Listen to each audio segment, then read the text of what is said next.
you?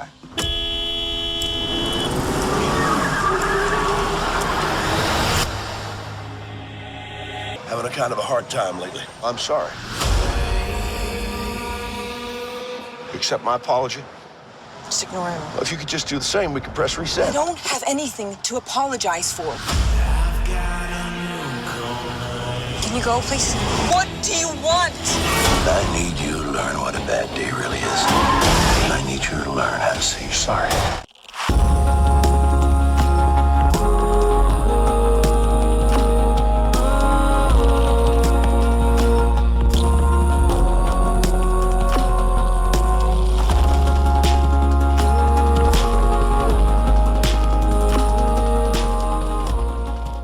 Hey, and welcome back to the Movie Buffer. I am Crystal Hickerson, your host. Hit that like and subscribe button to keep these videos coming. Now let's get into our review. Tonight I am reviewing Unhinged, starring Academy Award winner Russell Crowe as the man, quote unquote. He has no official name but calls himself Tom Cooper. Also starring Caren Pistorius as Rachel, the road rage victim, and her 15-year-old son Kyle, played by Gabriel Bateman. Unhinged is a thriller that explores the fragile balance of a society pushed to the edge, taking something we've all experienced, which is road rage, to an unpredictable and terrifying conclusion. Spoiler alerts, guys. Of course, all of my videos are spoilers, so, deal with it. The film starts out where the main character, Russell Crowe, destroys his ex-wife's home where she's obviously living with her new husband, and he kills both of them and sets the house on fire, and then he drives away. That's the beginning of his day. Like I always say, you have to be careful how you treat people because you never know where a person is in their life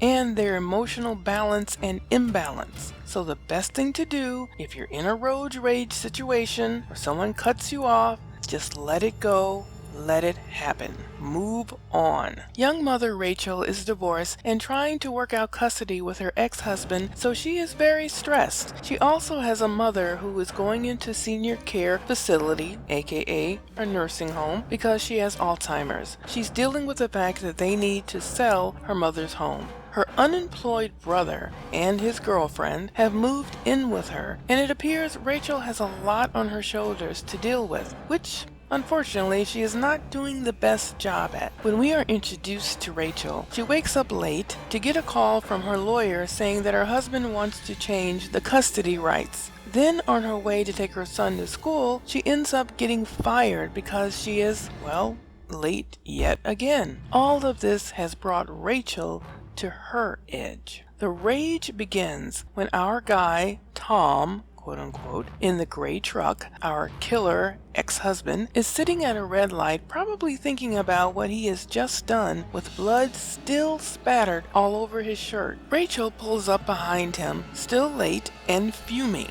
and gets even more agitated that he's not moving. So she lays on her horn twice and then goes around him and flips him off. Driving on, she gets trapped into a traffic jam where he pulls up beside her. He apologizes for being distracted at the red light and asked her to please apologize as well. He's like, maybe we can just reset, start over, and just move on. She does not do this because she is really pissed and she's agitated and she doesn't care. So she basically tells him to go to hell. This brought him beyond his edge and informs her that she's going to learn what a bad day really is. That's when the horrifying action begins in this movie. The only sane and mature person in this movie seems to be the son. He is the voice of reason and often asks her not to do certain things that will eventually cause them harm. He also reminds her that before she starts blaming everyone for her problems, she has to take responsibility. Many of Kyle's suggestions would have led them to never crossing paths with Tom at all. After Tom didn't get his apology from her, he proceeds to stalk her and terrorize her for the better part of the day. I really enjoyed this movie. Definitely an action-packed, on the edge of your seat kind of film. And you wonder why no one is also witnessing this guy doing all this crazy shit. But you also see that many people are looking down at their phone and not seeing anything around them. Remember, you should always be looking around at your environment just to make sure that you're not in harm or that someone else is not in harm. This is definitely a cautionary tale of what not to do and how not to get involved in a road rage situation. Tom goes on basically a killing spree where he doesn't care whether he lives or dies. He's kind of hoping that he will be killed by the police, or in the end, he'll probably just kill himself. Leave your comments below about road rage. Have you ever been a member or a participant in a road rage situation? How far did it go? Did you yourself follow a person or scream at a person?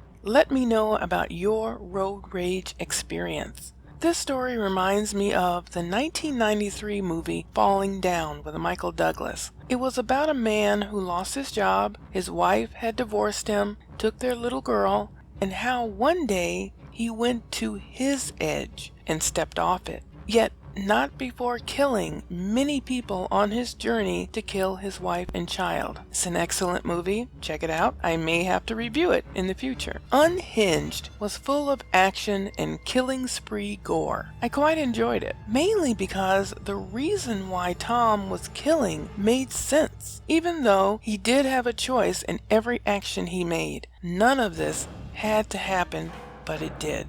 It seems at some point in our life we feel this way, like we're on the brink or at the edge, just waiting to become unhinged in life. Comment below and answer the question of how close are you to being unhinged? What would it take? Have you had days like this where you feel that if just one more thing happened, if one more encounter that was bad, that you would completely freaking lose it? I think we've all felt that way at one time or another. I know I have. Sometimes more times than I wish to recount. But is it worth it? We all have to ask ourselves, is it really worth it? Thanks so much for watching. Make sure to hit that like and subscribe button along with the bell to help me continue to bring you movie analysis and reviews. I would really appreciate it. And I appreciate you for already being subscribed, and if you're not, please subscribe. Until next time, peace, two fingers.